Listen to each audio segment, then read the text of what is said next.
and to say that they made progress is somewhat of an understatement. Obviously, it's a meritocracy, but how do you plan to get all those young receivers on the field, considering the depth and the talent there? Well, we still have 25 days before we play a game, so you know there'll be guys that are continuing to make progress and that'll separate themselves and ultimately give themselves a chance to play. Have you already seen some players kind of emerging in front of the group? Well, I think, you know, there's been a ton of guys that have had really good days. You know, it's just a matter of stacking days and being consistent. And, you know, once again, in time, you know, Coach will have some hard decisions to make. There's so much talk about the younger receivers. What about some of the older guys? Maurice Ways comes to mind. How's he doing and how's he fit in? Well, like I said, I think the younger receivers, you know, they've you know, made all of our receivers, you know, have to work hard. And not that they wouldn't work hard anyway, but it's just getting reps is really competitive at this point. And we have a lot of reps over the course of practice, so everybody has an opportunity to get out there and make plays, and there's a ton of guys that are making plays. Is there a noticeable difference in how the receivers are chemistry timing with Wilton Spate as opposed to in the spring? No, I think, you know, overall as an offensive unit, we've improved from a continuity standpoint. I think that's what you're saying. And I think that the time that the players spent this summer, you know, and the player ran workouts, that gave them an opportunity to gain a better sense of the timing that's required for us to be successful as an offense. And so there have been improvements. Pep, obviously the guys have to get a grasp on what you're teaching, but how much of a sense of control do you feel? I mean, being new, going through camp, how much do you feel like it's, you know, kind of the way, I guess, sense of control? I don't know that control would be the word that I would use. I think that, you know, the players are starting to gain more of a conceptual understanding of what it is that we want to do schematically on offense. And so, as a result, they're playing faster. Who's your quarterback? We have several. But who's the starter? We have potentially several.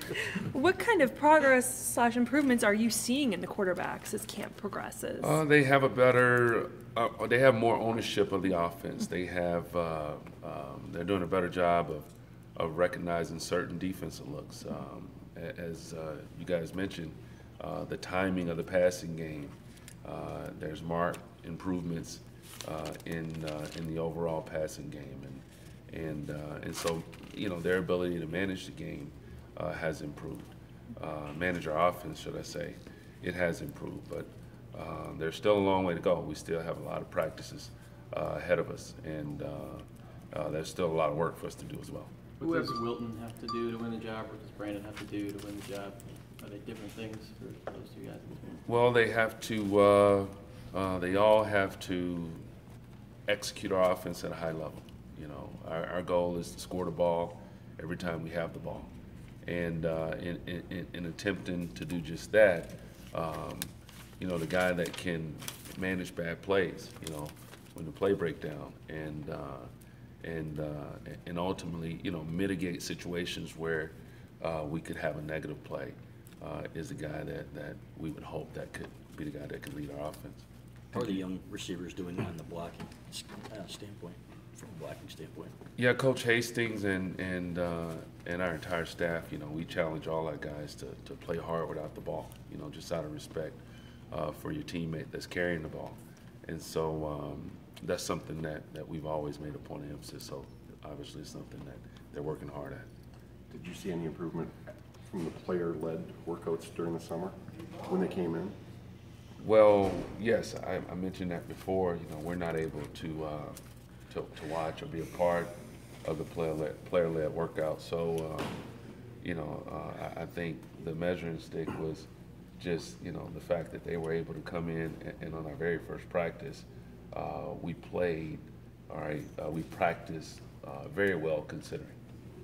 What changes for a quarterback when they go from having 3 senior targets to having such a young group? What would a quarterback do different? There's a period of having to gain trust, you know, in the young guys that you're throwing to, and or should I say the new faces.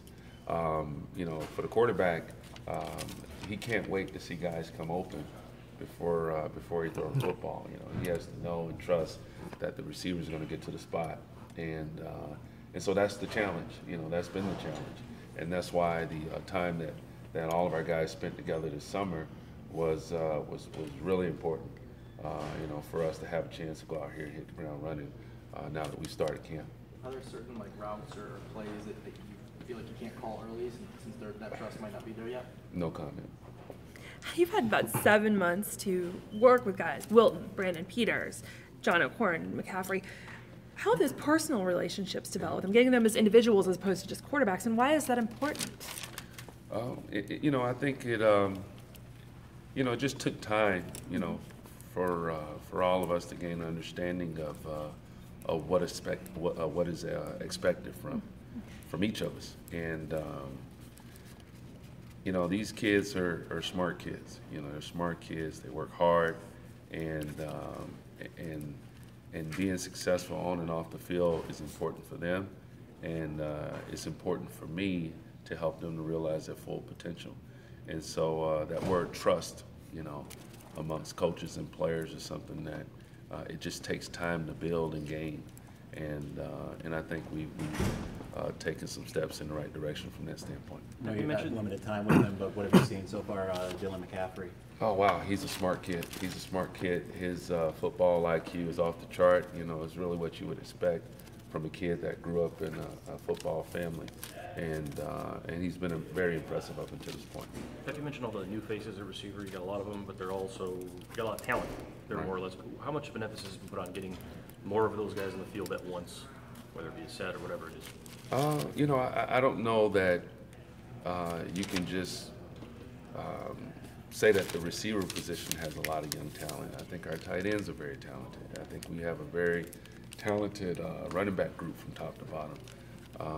And so I think that the challenge will be more so just finding ways to be multiple, as we've always been in this offense. But it's ultimately to get the playmakers the ball. And Do you think that being multiple can expand maybe some with, you just mentioned, you know, athletes at tight end, athletes at running back, more at receiver. Do you think that can expand? We'll see. Yeah, there's always, you know, room for not just improvement, but, you know, just finding different ways to accomplish that one goal, and that's to score the ball. What have you seen from Nico Collins so far? Nico is a big, fast, talented athlete that the more he practices, you know, in our offense and with our team, the sky's the limit. Pep, Eddie McDoom was saying during a camp this summer that the offense with you just seems faster. He said as he expects, you know, maybe higher scoring. How does an offense that scored 40 points per game get even faster? Well, I don't know if we've gotten faster as much as, you know, these young guys, you know, haven't had an opportunity to go through an off season with Coach Tober and our strength staff, and once again spend time together as a team over the course of the summer. They probably have more of a grasp and understanding of what it is that we're coaching and asking them to do, and as a result, they're able to go out and play fast and compete faster. So, I mean, I was gonna say, as a result of your coach, is it up tempo? I mean, more of your style, up tempo, quicker. Oh no, it's not that. It's just more of a point of emphasis, you know, for the players themselves, all right, to know what to do and then be able to go out and do it fast. Last question. Tariq Black and Donovan, specifically, have you seen them make leaps from spring to now? Tariq Black, Donovan, Peoples-Jones, Oliver Martin, Nico Collins, you know, that young receiver group, they're very talented. But then we have some not as young receivers in Nate Johnson and Nate Shanley and of course Eddie McDoom. You know, those guys. I mean, all of those guys. You know, Maurice Ways. Hopefully, I'm not forgetting anybody. Kekoa Crawford. Those guys they're pushing each other. You know, and then Coach Hastings. You know, they've put a lot of time in to make sure that they know what to do. That's a big part of playing receiver, you know. And then the quarterbacks are challenging the receivers to get to the spot, and then they have dialogue about how to do things. You know, they've had a lot of time on task this summer, and that's really important in the big scheme of things. And but we'll see. You know, like I said, we're 25 days away from playing the game, and I do understand that you know the Michigan fan base and the media and all the folks that you know are looking forward to us kicking off this season. They're excited to know you know what we're going to do and how we're going to do it. And the one thing I will say is the players are working hard, and our training camp practices, Camp Harbaugh is hard as you would imagine, and we'll see where it gets us, you know, in our preparations for the University of Florida. Thanks, Coach. Thank you. Thanks. All right.